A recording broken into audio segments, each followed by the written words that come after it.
What's up, guys? The ripped and shredded Genadi calls out Devon for being fat, tells him he's gonna gas out. Todd Hutchings talks about the potential of Vitaly, and RVJ gets destroyed by Sandris Sedis at the Montana Armbender. We'll get to all this and more in today's video. Alright guys, so all of the athletes are starting to arrive in Tbilisi, so we are getting interviews out the wazoo. Engin's interviewing, Ray is interviewing, so there is a ton to go over. I was gonna watch them all and just take notes and just put down bullet points of things that I wanted to talk about, but there is just so much content coming out that I can't possibly get to it all. So if you're really interested in hearing what the athletes have to say themselves, just go over to the East versus West channel and you will find a plethora of content to choose from. But let's talk about Engin's interview with Genadi. So at this point, there's not a whole lot that the athletes can say that they haven't already said, but this is the first time that Genadi has actually seen Devon in person since his transformation into a 305-pound giant, and frankly, Genadi is not impressed. He basically said that it's not going to matter, and it's actually a detriment to his success. Genadi said that Devon will just gas out from standing up, and this heavier version is just not going to be enough to beat Genadi. Genadi is known for having great endurance, and so is Devon, but it seems like when he gains a lot of weight, the endurance definitely takes a hit. The real question here is the weight gain, is the strength gain going to be enough to offset the loss of endurance that comes along with it? And I would say that most people think that it is, that this is going to be worth it all in the end for Devon, and he's just going to crush Genadi 3-0. At this point, I've heard so much from both sides. They're both very confident. I do think Devon is the favorite, and I do think that he may win fairly convincingly. I wouldn't be surprised, though, if Genadi was able to sneak in a quick press and get a win off that. So I think for my prediction, I'll be a little bit more generous to Genadi than most people are being. I'll call it a 3-1 victory for Devon. But man, it's just so hard to know how much of the weight that Devon has gained is actually going to translate to more power. I do think it will, and honestly, he's carrying the weight fairly well. I thought after he hit 300 pounds, he was immediately going to start dieting and getting healthy again, and that's actually what he said he was going to do in the live stream that he did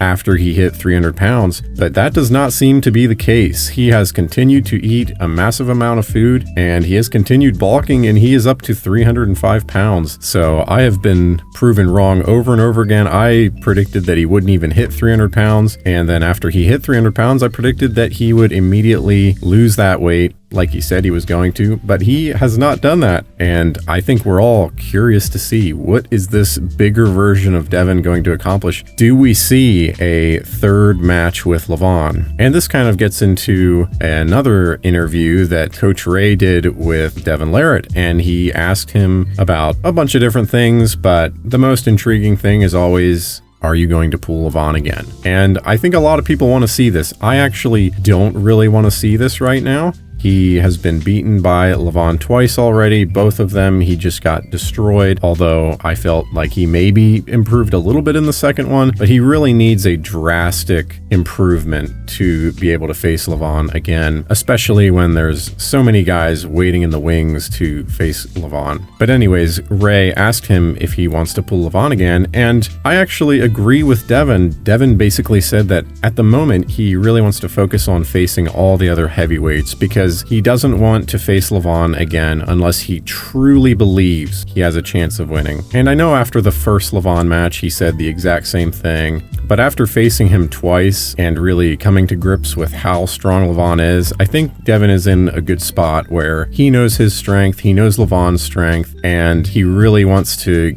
let some other guys have the opportunity to pull Levan. And if it turns out that he just beats everyone else and he's the only guy left, then yes, we're gonna have to see another Levan match. But until then, he wants to face the other super heavies, and I think this is a really good idea, and I'd be curious to hear what you guys think. Do you guys want to see a Levan versus Devon match for a third time? Do you agree with Devon? Should he just kind of go around pulling the other super heavies until it is very obvious that he's the only one worthy? We shall see, but I think Devon has a good head on his shoulders, and we're not going to see that match again unless it truly is the only match available available for Levan. All right, we'll move on. Let's talk about some comments that Todd Hutchings made in a recent interview about Vitaly Laletin. So he was doing his match prediction, and he predicted Artyom Morozov to win the match with Vitaly Laletin, but I believe it was more of a heart pick than a head pick, because he did go on to basically say that Vitaly Laletin could eventually become a very dominant force in the left-handed category, much like Levan is in the right-handed category. And for a long time now, he believes that Vitaly Laletin has been underperforming his potential. Now, I don't know if you guys have seen Vitaly Laletin when he was younger, but he was very, very slender. So the fact that he has put on as much weight as he has is pretty impressive. And if you look at him now, he is looking chunkier than he has ever looked before. I do think that we're going to be seeing a new version of Vitaly in the coming months and years.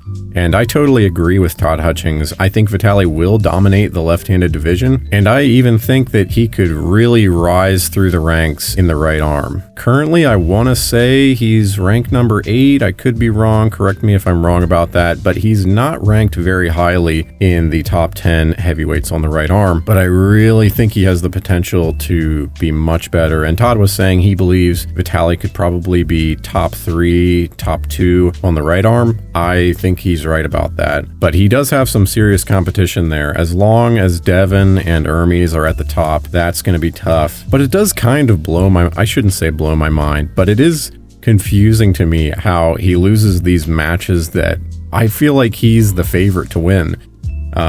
Like Dave Chafee, I know that first match that he had, it could be argued that he won that match and that Dave kind of got a little bit lucky with some calls, but the fact that it was even close was really surprising to a lot of people. And then his match versus Hermes, I know Hermes is very, very good, but I actually expected him to win that match. Generally, when a match is top roll versus top roll and one guy has a really significant leverage advantage, generally that guy's going to win if all things are equal, which obviously not all things are equal.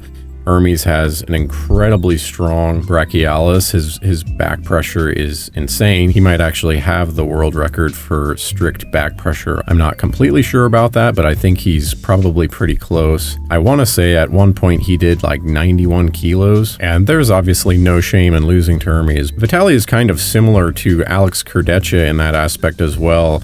I feel like when I look at Alex Kurdecha, I just think, man, there's so much potential to be like top 3. He's got a massive frame. He's super tall. He's got big hands. It seems like he just naturally has a pretty big frame, and if he's able to utilize it well, I just feel like he could definitely wreak havoc in the super heavyweight division.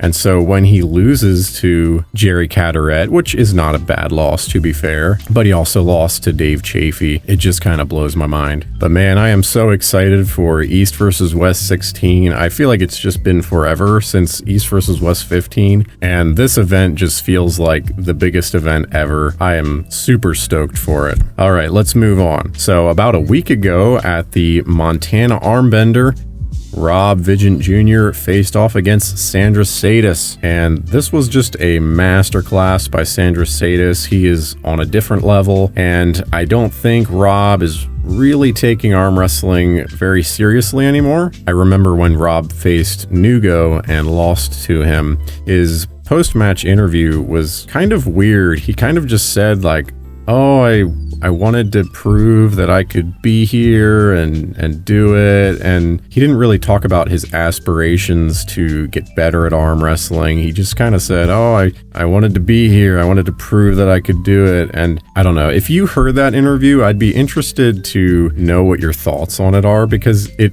really came off weird. It didn't sound like a very motivated Rob. But anyways, I wanted to go over the match. So surprisingly enough, in the first round, Sandris Sedis actually top-rolled Rob outside of the straps. And it was just kind of a flash pin, over and done with right after the go. But the second round, they slipped and went to straps, and Sandris kind of executed this semi-low hand top roll where he just kind of sat in that position, and Rob kind of tried to get into the match, but it looked fairly comfortable for Sandris. Eventually he got the pin. Round 3, Sandris kind of knew he was the superior arm wrestler, so He just curled Rob into a hook.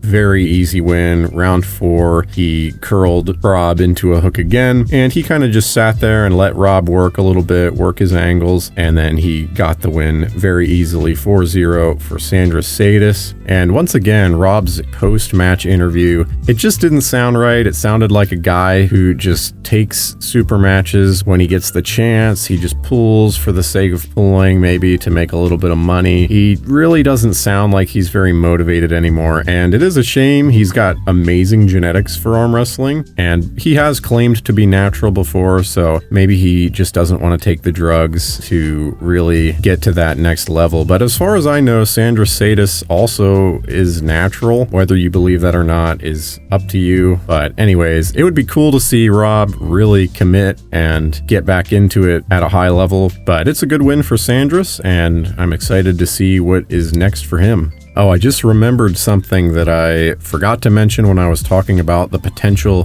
Devon versus Levan number 3. It was something Brad Grundy said in a recent interview. He said that if he had to bet on the match, that he would actually bet on Devon as the favorite in that match. He basically said Devon just feels like a whole different level of strength right now. He can't even move him. So I just thought that was interesting. And depending on how good Devon does against Genadi, if he really just crushes him, maybe we see that match. But anyways, I'm not going to get back into that. We can move on to the last bit of news I've got here. So on that same card, the Montana Armbender, a young man by the name of Alex Groot pulled Jake Houston for the number 1 spot at 176 pounds in the state of Montana. And Alex was able to take that match 3-2. I thought it should have been 3-1 based on some calls that I didn't agree with, but nonetheless, Alex got the win, and he is now the number 1 arm wrestler in the state of Montana at 176 pounds, and he is going to be pulling RJ Harold very soon in the state of Idaho for that same number 1 spot in Idaho, which I also believe he's going to win. So if you don't know who this guy is, Alex Groot,